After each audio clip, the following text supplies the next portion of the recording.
आर्य समाज कुबेर नगर अहमदाबाद के तत्वावधान में आयोजित सत्संग समारोह में समागत सभी पवित्र आत्माओं, हम प्रतिदिन अपने व्याख्यान माला की श्रृंखला में योग विषयक विचार आपके मध्य में उपस्थित कर रहे हैं। कल वृत्ति विषयक प्रसंग प्रारंभ हो गया था। महर्षि पतंजलि जी ने कहा है, योगश्चित्त वृत्ति निरोधः, मन की क्रियाओं के रोकने का नाम योग है, उपासना है। लेकिन आजकल हमारे आभासी सनातनी का अर्थ है जो सनातन धर्म की बहुत सारी बातों को मानते हैं और बहुत सारी बातों को नहीं मान करके भी अपने को सनातनी कहते हैं, मैं सनातनी हूं ऐसा आभास करते हैं। वे आभासी सनातनी यद्यपि जो भिन्न भिन्न प्रकार के मतांतर है उन सब में श्रेष्ठ हैं, क्योंकि अधिकतर वेद की बातों को वे मानते हैं। लेकिन हमारी तो इच्छा यह है कि वे सनातन वैदिक धर्म के सत्संग आर्य समाज को स्पर्श करके वैदिक धर्म की वास्तविकताओं को समझ सके, ईश्वर की उपासना को समझ सके। वे वृत्ति निरोध के लिए तो कोई कार्य करते नहीं हैं, करते हैं तो कम करते हैं। इसके स्थान पर बाह्य चेष्टाएं करते हैं। उपासना काल में बाह्य चेष्टाएं न करके आंतरिक चेष्टाओं को करने का नाम अंतरंग योग है, जिसे कहते धारणा। क्या कहते हैं? ध्यान, समाधि। ये सब उपासना के आंतरिक भाग हैं। और हम उपासना काल में यदि बाहर कोई चित्र बनाकर या कोई मूर्ति बनाकर जो ईश्वर की उपासना के लिए क्रियाएं करते हैं, वे वास्तव में पूजा नहीं है। पूजा शब्द का अर्थ होता है सेवा करना, और सेवा करने के लिए तीन वस्तुओं की आवश्यकता होती है। एक वस्तु है पूज्य। जैसे हम सांसारिक व्यवहार में देखें तो हमारे माता पिता, आचार्य, गुरु, अतिथि, ये सब हमारे पूजनीय देव हैं। और यदि माता पिता पूज्य हैं तो हम सब पुत्र पुत्री पूजक हैं। यदि गुरु पूज्य है तो शिष्य पूजक है। यदि अतिथि पूज्य है तो आतिथ्य करने वाला पूजक है। यह हुई संसार में पूज्य और पूजक की स्थिति। लेकिन जिसे हम योग कहते हैं, उपासना कहते हैं, उसमें पूज्य पूजक की स्थिति क्या है? उसमें माता पिता गुरु आदि पूज्य नहीं है। ये व्यवहार काल में पूज्य है, सांसारिक व्यवहार के काल में पूज्य है। जब हमें पितृयज्ञ करना हो तो मृतकों का नहीं, जीवित पितरों की श्रद्धा पूर्वक सेवा करना, उनके गुणों को धारण करते हुए उनको प्रसन्न रखना, ये व्यवहार काल में, सांसारिक व्यवहार काल में पितरों की पूजा होगी। हम पुस्तकों का स्वाध्याय करके ऋषियों का पूजन करते हैं, ये व्यवहार काल की पूजा हुई। लेकिन आज आपके सामने मैं सांसारिक आंगन की पूजा का पाठ पढ़ाने नहीं बैठा, बल्कि आध्यात्मिक आंगन का खिलाड़ी बनकर, अरे कौन से आंगन का? आध्यात्मिक आंगन का खिलाड़ी बनकर। देखो, सबको आध्यात्मिक आंगन में प्रवेश भी नहीं मिलता है। आध्यात्मिक आंगन उस आंगन को कहते हैं जब हमारे जीवन में हमारी इंद्रियों की नहीं चलती, हमारे मन की भी नहीं चलती, बल्कि आत्मा के ऊपर, आत्मा का मन के ऊपर, इंद्रियों के ऊपर, शरीर की प्रत्येक चेष्टा के ऊपर नियंत्रण होता है। ये आत्मा के सब सेवक आत्मा के अधीन रह करके प्रभु की उपासना में तल्लीन रहते हैं। इस आंगन का नाम है आध्यात्मिक आंगन। मैं आज इस आध्यात्मिक आंगन की पूजा का पाठ आपके सामने रखने चला हूं। इस आध्यात्मिक आंगन में हमारा पूज्य कौन है? जो सांसारिक पूज्य है वे नहीं है, बल्कि परमेश्वर ही पूज्य है। इस बात को स्पष्ट करते हुए महर्षि दयानंद ने कहा है, उसी की उपासना करनी योग्य है। अर्थात आध्यात्मिक आंगन का खिलाड़ी जब कोई बनता है, तब राम बनकर के भगवान की पूजा करता है। आध्यात्मिक आंगन का जब कोई खिलाड़ी बनता है, तो योगी राज कृष्ण बनकर के वो परमात्मा का संपर्क प्राप्त करने के लिए योगाभ्यास करता है। आध्यात्मिक आंगन का खिलाड़ी जब कोई बनता है, तब वह महर्षि दयानंद की तरह भगवान की उपासना करता है। अर्थात महर्षि दयानंद का यह वचन हमें आध्यात्मिक आंगन में प्रवेश करने पर ध्यान रखना चाहिए कि उपासनीय केवल परमात्मा है। परमात्मा के अतिरिक्त किसी भी जड़ या चेतन का, परमात्मा के अतिरिक्त किसी का भी उपासन नहीं करना है। अब प्रश्न होता है, जैसे संसार में माता पिता, आचार्य, अतिथि आदि की पूजा हम किसी न किसी पूजा की सामग्री से करते हैं।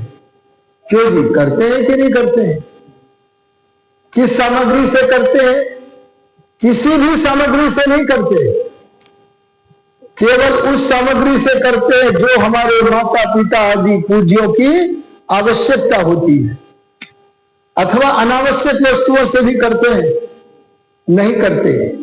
अतः हमें आवश्यक और अनावश्यक दोनों पदार्थों को पृथक पृथक करके जान लेना चाहिए। आवश्यक उन पदार्थों का नाम है जिन पदार्थों के बिना हमारे पूज्य को हानि हो जाए। जैसे सांसारिक व्यवहार में देखो, अगर माता को प्यास लगे तो क्या चाहिए? पानी, और जल न मिला तो क्या होगा? हानि। जिस वस्तु के बिना हानि हो जाए वह वस्तु है आवश्यकता। यदि पिताजी को भूख लगे तो क्या चाहिए? भोजन। पिताजी को यदि भूखा रहने दिया, भोजन न दिया, तो पिताजी को क्या होगा? हानि। अर्थात भोजन के बिना हानि होने से पिता की आवश्यकता क्या है? भोजन। हमारी दादी को आराम करना है, विश्राम करना है, तो विश्राम करने के लिए दादी जी को क्या चाहिए? बिस्तर चाहिए। अगर हमने दादी जी को बिस्तर न दिया तो दादी जी को क्या होगा? हानि होगी। इसलिए दादी जी की आवश्यकता क्या है? उन्हें बिस्तर लगा के दो, उनकी पूजा हो गई। सांसारिक व्यवहार में हम जिसका भी पूजन करना चाहते हैं, जिसका भी हम सत्कार करना चाहते हैं, उसकी आवश्यकता को देखकर उस आवश्यकता की पूर्ति करके हम उनका सत्कार, उनका पूजन कर लेते हैं। अब आध्यात्मिक आंगन में प्रवेश करने पर प्रत्येक सनातनी को, अरे प्रत्येक मनुष्य को सनातन धर्म के आलोक में यह जानना चाहिए कि परमात्मा की आवश्यकता क्या है। आप और किससे पूछोगे? अपने भीतर वाले, अरे अपने अंतर्यामी परमात्मा से ही पूछो। वो तो आपके सबसे अधिक समीप है। अगर आपके और उसके मध्य में कोई दूरी है तो वो अज्ञान की दूरी है, और वो अज्ञान आपके आत्मा में नहीं है, आपके मन में है। तो उस मन में से अज्ञान को हटाओ, अरे मन में से वासनाओं को हटाओ, मन में से चंचलताओं को हटाओ, रजोगुण तमोगुण की मात्रा को न्यून करो, सत्व गुण को प्रवृद्ध करो। ऐसा करने से हम भीतर वाले से ये जानने में समर्थ हो जाएंगे कि हे प्रभु, आपकी आवश्यकता क्या है। हम यदि ये जानना चाहते हैं कि परमात्मा की आवश्यकता क्या है, तो इसका उत्तर परमात्मा वेद में दे देते हैं। और अगर हम भीतर वाले से बिल्कुल सारे पूर्वाग्रहों से हट करके पूछेंगे, हे प्रभु अपनी आवश्यकता बताओ, तो परमात्मा कहेंगे, भोले तू सचमुच बड़ा भोला है। अरे तू मेरी आवश्यकता को जानने चला है रे। अरे तू मेरे लिए खीर बनाएगा रे। अरे मुझे भोग लगाना चाहता हलवा से, क्या हलवा देना चला है रे। अरे क्या मुझे बतासे चढ़ावेगा। अरे क्या मुझे फल खिलावेगा। अरे जो प्राणियों के लिए बागों में सारे प्राणियों के लिए फलों का निर्माण करता है, तो उस विश्वभर परमात्मा को फल खिलाकर सफल करने चला है रे। अरे जो प्राणी का जन्म नहीं होने पर, ए मानव तेरा जन्म नहीं होने पर तेरी माता के उरस्थल में दूध की व्यवस्था करने वाला विश्वभर है। अरे तू उसे दूध पिलाने चला है रे। अगर मेरी आवश्यकता को जानना चाहता तो सुन, और जो वेद में कहा वही परमात्मा अंतर्यामी उपासक को कहता है। वेद में क्या कहा है? अकामो धीरः स्वयंभू रसेन तृप्तो न कुतश्चनो न। ए सनातनियों, ए आर्यों, ए विद्या की वृद्धि करने वाले लोगों, सत्य के आग्रही लोगों, आपको सोचना चाहिए, परमात्मा स्वयं अपनी कल्याणी वाणी में कह रहे हैं, मेरी न पहले कभी कोई कामना थी। कामना माने इच्छा थी, न आज कोई इच्छा है, और बोलो न आगे इच्छा होगी। माने मेरी किसी काल में कभी कोई आवश्यकता नहीं होती है। हम भी पूछ बैठते हैं, क्योंकि हम अबोध तो हैं। हे प्रभु, हम तो अपनी अल्प बुद्धि से चारों तरफ देखा करते हैं कि संसार में हमें कोई ऐसा दिखा ही नहीं है कि जिसकी आवश्यकता ना हो। अरे बोलो, सही कह रहा हूं कि नहीं कह रहा हूं? हमारी माता, हमारे पिता, हमारे आचार्य, हमारे गुरु, हमारे अतिथि, अरे और तो और योगी मुनि, अरे जिन्होंने संसार के सर्वोच्चता को छू लिया है, वे ऋषि जन भी, उन सबकी आवश्यकता है। क्यों? क्योंकि उन्हें परमात्मा ने शरीर दिया है, और जिसे शरीर दिया है उसे शरीर के संचालन के लिए भूख लगे तो भोजन की आवश्यकता है, अरे प्यास लगे तो पानी की आवश्यकता है, अरे शरीर में ठंड न लगे, गर्मी न लगे, सुरक्षा बनी रहे, इसलिए तन के लिए वस्त्रों की आवश्यकता है, सबकी आवश्यकता है। तो हे पिता, हमने सोचा आपकी भी आवश्यकता है, और हम आपको भी चढ़ावा चढ़ाने लगे। आप बताओ आपकी आवश्यकता क्यों नहीं है? तो परमात्मा कहते हैं, ए मेरे भक्त, मैंने तुझे बुद्धि दी है, अरे मैंने तुझे विचार करने के लिए मन दिया है। तू सारे पूर्वाग्रहों से मुक्त होकर मेरी सनातनी कल्याणी वाणी वेद को पढ़कर विचार कर। और क्या विचार करे? आवश्यकता उस वस्तु की होती है जो प्राप्त नहीं है। अरे बोलो, क्या नहीं है? अर्थात प्राप्त वस्तु की कभी कोई आवश्यकता बोलो नहीं होती। परमात्मा कहते हैं, अरे तेरी जेब में अरे तेरे नगर में, तेरे घर में, अरे तेरे राष्ट्र में ऐसा कौन सा पदार्थ है जो तेरे राष्ट्र में तो है, तेरे समीप में तो उपस्थित है, लेकिन मेरे पास नहीं है। अगर कुछ हो तो ला मुझे दे। बोलो ऐसा है? हम अपने मन से अगर विचार करेंगे तो हमारे मन में वही निर्णय निकलेगा जो दयानंद कहते हैं। अगर हम मन से सत्य में निष्ठा रख करके विचार करेंगे तो वही निर्णय निकलेगा जो ब्रह्मा से लेकर दयानंद पर्यंत ऋषि कहते हैं। कोई मेरे से पूछे तुम्हें दयानंद क्यों प्रिय है, तो मैं कहता हूं सत्य का दूत वही कहता है जो मेरे शुद्ध मन से विचार करने के बाद मेरी बुद्धि निर्णय करती है। सत्य का दूत दयानंद वही कहता है, इसीलिए मुझे सनातनी दयानंद प्रिय है। अगर संसार का कोई भी मनुष्य विचार पूर्वक देखेगा तो पता चलेगा क्या, परमात्मा तो प्रत्येक वस्तु में व्यापक है। देखो परमात्मा बता रहे हैं वेद में, ईशावास्यमिदं सर्वम यत्किंच जगत्यां जगत्। इस संसार में जो भी गतिशील, अरे अवस्था परिमाण वाला, परिणाम वाला, अपने अवस्था को बदलने वाला, परिवर्तनशील है जो, ऐसा ये जो जगत है, इस सारे जगत में व्यापक है परमात्मा, आच्छादित है परमात्मा। तो वह जो परमात्मा है वह सारे पदार्थों में ही नहीं है, अपितु पतिरेक आसीत, वह सारे जड़ पदार्थों का भी और बोले चेतन पदार्थों का भी स्वामी था। अरे स्वामी है और बोलो स्वामी रहेगा। ये सत्य सिद्धांत है कि नहीं? अरे कौन है जो सत्य का खंडन कर सकता है?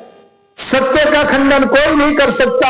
लेकिन अगर हम सत्य को विचार पूर्वक निर्णय कर ले और अपने पूर्वाग्रहों से मुक्त हो जाए तो मैं कहूंगा सच्चे वैदिक बन जाएंगे, सच्चे सनातनी बन जाएंगे, आर्य समाज की विचार सरणी का अनुगमन करने लगेंगे।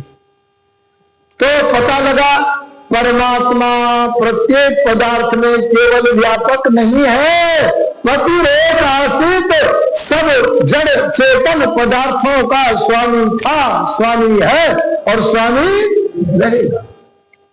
अब बताओ भगवान को क्या दे सकते हैं? इसीलिए वेदादि सत्य शास्त्रों ने परमेश्वर की पूजा का लक्षण परमेश्वर को देना नहीं किया है। आपको मैं एक संदेश देना चाहता हूं, वैदिक संदेश देना चाहता हूं।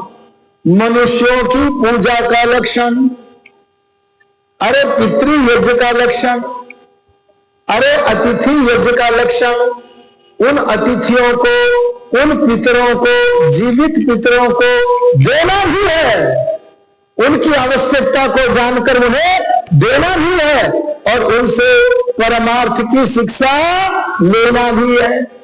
अर्थात सांसारिक आंगन में हम अपने पूज्यों की पूजा के लक्षण के दो विभाग देखते हैं। एक विभाग है उनको देना और दूसरा विभाग क्या जी, उसे मोक्ष प्राप्ति की, अरे परमार्थ की शिक्षा को ग्रहण करना। अगर आप विद्वत पूजा करना चाहते हैं तो उनसे प्रश्नोत्तर करो, शंका समाधान करो।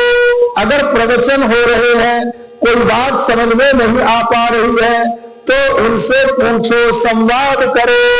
अरे ये आर्य समाज के जो वक्ता होते हैं ना, वे ठीक वैसे ही जैसे सनातनी विद्वान ब्रह्मा से लेकर वैद्य पर्यंत हुए हैं, उन्हीं का अनुकरण करते हुए ठेकेदार बन करके भ्रमण करते हैं। क्या ठेका लिया है? अविद्या का नाश करना, सांप्रदायिक अविद्याओं का नाश करने का ठेका जिसने लिया है वो आर्य है। और केवल सांप्रदायिक अविद्याओं का नाश करना ही नहीं, बल्कि वेद विद्या की वृद्धि करने का ठेका लिया है। अरे बोलो, उसका नाम आर्य है, सनातनी है। तो मैं आपसे कहना चाहता हूं, परमात्मा की पूजा का लक्षण ऐसा नहीं है जैसा मनुष्यों की पूजा का लक्षण है। ए मनुष्य, परमात्मा की पूजा वैसे मत करो जैसे मनुष्यों की, अर्थात माता पिता आचार्य अतिथि आदि की करते हो।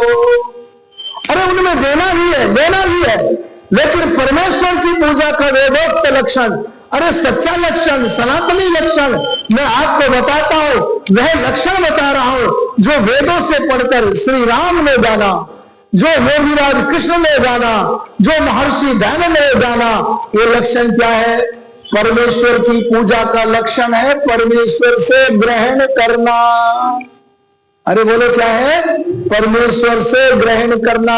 अर्थात अगर आज से पहले हमने परमात्मा को कुछ देने की कुचेष्टा की है, अरे बोलो आभासी सनातनी करते हैं कि नहीं करते हैं? जिन्होंने सनातन पूजा की पद्धति को स्वाध्याय न करने के कारण जाना नहीं है, अरे जो भेड़ चाल चल करके जैसे कोई दूसरा कर रहा है वैसे ही करने लगा बिना विवेक से, ऐसा आभासी सनातनी भगवान की पूजा में कभी कुछ चढ़ावा चढ़ाता है, कभी कुछ चढ़ावा चढ़ाता है, कभी कुछ चढ़ावा चढ़ाता है। और वह चढ़ावा हमारी पहले की सरकार है, जो सांप्रदायिक लोग हैं, जिनकी मान्यता है कि पृथ्वी पर रहने का अधिकार हमारा ही है, बाकी जो कुरान को नहीं मानता है, हमारे आस्था ग्रंथ को नहीं मानता है, उन्हें किसी भी प्रकार से अपने पक्ष में लाओ। अगर पक्ष में न लाए तो उनका सर तल से विदा कर दो, उनके कल्याण में खर्च होता है। आप तो सोचते हैं कि आपका चढ़ावा परमात्मा को जा रहा है। अरे अपने घर में मंदिर बना के चढ़ा के देखो, क्या आपका हलवा भगवान लेंगे क्या? अरे क्या आपकी खीर लेंगे क्या? अरे बुद्धि से विचार क्यों नहीं करते हो? इसलिए परमात्मा की पूजा का लक्षण परमात्मा को देना नहीं है, बल्कि परमात्मा से ग्रहण करना है। और परमात्मा से ग्रहण करने के 3 प्रकार हैं। अरे बोलो क्या है? कौन कौन से? स्तुति, प्रार्थना और बोलो उपासना। मैं आपके सामने वृत्तियों के निरोध का नाम बता रहा हूं। वृत्तियों का निरोध जब प्रारंभ करोगे तो बड़ी परेशानी होगी आपको प्रारंभ में, और बाद में अत्यंत आनंद आएगा। क्या कहा जी मैंने? अगर आप कभी वास्तविक उपासना का आरंभ करेंगे तो कष्ट अनुभव होगा, लेकिन जितना जितना कष्ट सहन करते हुए उपासना के मार्ग पर आगे बढ़ोगे, उतना उतना आप सदा आनंद में बने रहोगे। आओ इस बात को मैं समझा देता हूं। कैसे? आप अपने व्यवहार काल में और विशेषतया संध्या में एक कार्यक्रम बनाते हैं भगवान का प्रत्यक्ष करने के लिए। क्या बनाते हैं? मेरे मन में जो विचार है, मेरे मन की जो क्रिया है, मन की क्रिया को क्या कहते हैं? वृत्ति। क्या कहते हैं जी? इन मन की क्रियाओं को, अरे मन की वृत्तियों को जब हम शरीर से चेष्टा करने लगते हैं तो उनको क्या कहते हैं? प्रवृत्ति। अरे बोलो, मन का विचार वाणी में हो गया तो वाणी से बोलना वो क्या हो गया? वृत्ति, प्रवृत्ति बन गई। अरे शरीर से चेष्टा करने लगे, बोले वो क्या हो गई? प्रवृत्ति हो गई। तो हम जो वृत्तियां करते हैं, अरे मन से जो क्रियाएं करते हैं, वो सारी क्रियाएं क्या बढ़िया ही चल रही है? अरे बोलो ना। हाँ, जो ऋषि है उनकी सारी क्रियाएं अच्छी होती हैं, जो भगवान के उपासक हैं उनकी सारी क्रियाएं अच्छी होती हैं, लेकिन जो साधारण मनुष्य होते हैं, अभी उपासना पथ के आरंभिक विद्यार्थी होते हैं, उनकी इस जन्म में और पीछे के जन्मों के संस्कारों के कारण सारी वृत्तियां अच्छी नहीं होती, क्योंकि वृत्तियों से संस्कार बनते हैं। कैसे बनते हैं? आप कोई विचार करते हैं, आप कोई शरीर से चेष्टा करते हैं, तो उसका प्रभाव आपके अंतःकरण के कोने पर, जिसे चित्त कहते हैं, उस पर पड़ता है। उस पड़े हुए प्रभाव का नाम क्या है? संस्कार। और वही संस्कार जैसी वृत्ति से बना है वैसी ही वृत्ति करने के लिए आत्मा को कहता है। और वृत्ति से फिर संस्कार, संस्कार से फिर वृत्ति, वृत्ति से फिर संस्कार। ये संस्कार और वृत्ति को एक दूसरे को उत्पन्न करने का क्रम निरंतर चलता रहता है। और जैसे प्रकार की वृत्ति का क्रम बारंबार चलता है, बारंबार वैसे संस्कार बनते हैं। तो जो संस्कार दृढ़ हो जाते हैं, मजबूत हो जाते हैं, उन्हें हम कहने लगते हैं स्वभाव। अरे बोलो क्या कहते हैं? अच्छा स्वभाव तो हमारे लिए कल्याणकारी है। अगर कोई पिछले जन्मों से अथवा इस जन्म में ईश्वर की उपासना का संस्कार बना पाया है, ये तो कल्याणकारी है, ये स्वभाव तो कल्याणकारी है। लेकिन इसके विरुद्ध, ईश्वर संबंधी संस्कारों के विरुद्ध जिस मनुष्य ने सांसारिक संस्कारों का निर्माण किया है, अरे जो रूप में, रस में, गंध में, स्पर्श में, नाना विषय माला में फंसा पड़ा है, अरे आसक्त है, बोलो ये जो बुरी वृत्तियां हैं, ये प्रारंभिक काल में उपासना में हमें कष्ट देंगी कि नहीं देंगी? बताऊं कैसे देंगी? मैं आपको अपना अनुभव प्रस्तुत करना चाहता हूं।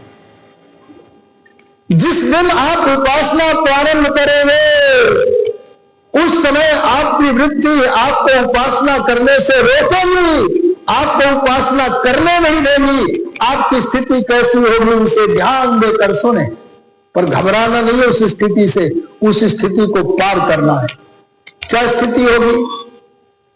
किसी का सामने वाले योद्धा का बाण मेरे तरफ आ रहा है रणांगण में, और मैं सामने वाले प्रतिपक्षी का आने वाला वेग युक्त जो बाण है, समझ गए ना? बाण जो उसका तीर है, उसके प्रहार से बचने के लिए उस तीर के सामने एक कठोर वस्तु लगाता हूं। अरे बोलो उस कठोर वस्तु का नाम क्या है? ढाल। सही कहा, ढाल। और जिस समय ढाल से मैं उस बाण को रोकता हूं तो होता क्या है जी? बाण में कंपन होता है, बाण में ताप होता है। बोलो गर्मी पैदा होती है नहीं बाण में? अरे बोल दो जल्दी। अरे कब कपाता है कि नहीं कब कपाता है? ध्यान देना। ऐसे ही हमारी इंद्रियां, हमारा मन जिन वृत्तियों में फंसा हुआ है, जिन चेष्टाओं में फंसा हुआ है, उन चेष्टाओं से रोकने के लिए, अरे वहां से हटाकर भगवान की तरफ ले जाने के लिए उस वृत्ति रूपी बाण के सामने, अरे बड़े वेग से, बड़ी तीव्रता से जो वृत्तियां संसार की तरफ चल रही हैं, उनको रोकने के लिए हमें ढाल लगानी पड़ती है। ढाल। कौन सी ढाल जी? उस ढाल का नाम है ईश्वरीय गुणों की ढाल। अरे बोलो कौन सी ढाल? जैसे एक उदाहरण देकर के मैं वाणी को विरमित करता हूं। हम लोग भगवान से प्रार्थना करते हैं। अरे आर्य लोग, सनातनी लोग प्रार्थना करते हैं क्या? यज्ञ के उपरांत कहते हैं सहोसी सहोमयि देहि। हे प्रभु आप सहनशील हैं। अच्छा, अगर कोई व्यक्ति कह दे हे प्रभु मैं आपको नहीं मानता, तो बताओ क्या परमात्मा उस पर क्रोध करते हैं? क्या यह कहते तेरा रूप छीन लूंगा, तेरा धन छीन लूंगा, अरे तेरी विद्या छोड़ लूंगा? ऐसा नहीं कहते हैं। वो सहनशील है। हे प्रभु जैसे आप सहनशील हो वैसे मुझे भी सहनशील बनाओ। बोले उत्तम प्रार्थना है कि नहीं? केवल प्रार्थना करने से काम नहीं चलेगा। अगर भगवान की सहनशीलता जैसे गुण, जैसे कर्म परमात्मा के उत्तम स्वभाव की ढाल बनाकर, उन प्रभु के गुणों को ढाल के रूप में बनाकर, उन अपनी दुष्प्रवृत्तियों के सामने अरे उन वृत्ति रूपी बाणों के सामने अगर लगाओगे तो बोलो आपकी इंद्रियां, अरे बोलो आपकी इंद्रियां, अरे आपका मन बोलो कंपन करेगा कि नहीं करेगा? अरे बोलो, अरे उसमें ताप होगा कि नहीं होगा? अरे इसी बात की प्रार्थना करते हुए वेद में परमात्मा का भक्त कहता है अस्मभ्यम गा संधोमहि, हे प्रभु आपके गुणों की ढाल बना लो मैं, और ऐसा बन के आप अपने ज्ञान रूप प्रकाश से मेरी जो वृत्तियां हैं, मेरी जो इंद्रियां हैं जिनसे मैं वृत्ति करता हूं, उन इंद्रियों में कंपन पैदा करो, ताप पैदा करो, जिससे कि वे स्थिर होकर, देखो बाण ताप और कंपन के बाद अपनी जगह स्थिर हो जाता है कि नहीं? ऐसे ही मेरा मन, मेरी इंद्रियां जब गुणों की, ईश्वर के गुणों की ढाल से कब तपाकर ताप उत्पन्न होकर वो स्थिर हो जाता है, बस प्रभु ऐसे ही मैं स्थिति अपनी चाहता हूं। आरंभिक काल में तो आपकी इंद्रियों में, अरे आपके मन में ताप होगा, कंपन होगा, कष्ट होगा, लेकिन जो जो आपका मन सद जाएगा, आप साधक बन जाएंगे, तब तब आपका स्थिर हुआ मन आपका सहयोगी बनेगा। वह मन बाहर के विषयों की प्रतीक्षाया मन में नहीं आने देगा। वह मन अंदर से परमात्मा के ज्ञान से समृद्ध हुआ अंदर से भी उपासक की रक्षा करेगा। आहा, बाहर से भी वही मन जो हमें कष्ट दे रहा था, अब बाहर के विषयों की छाया को ग्रहण न करके अंदर परमात्मा की ज्ञान ज्योति से समृद्ध होकर उपासक की रक्षा करता है। यह स्थिति हमारी बने, इसके लिए हम भगवान की पूजा का पाठ पढ़कर सही उपासना विधि को प्रारंभ करें। अब इन्हीं शब्दों के साथ वाणी को विराम देता हूं। शेष चर्चा आपके मध्य में हम कल रखेंगे। ओम शम।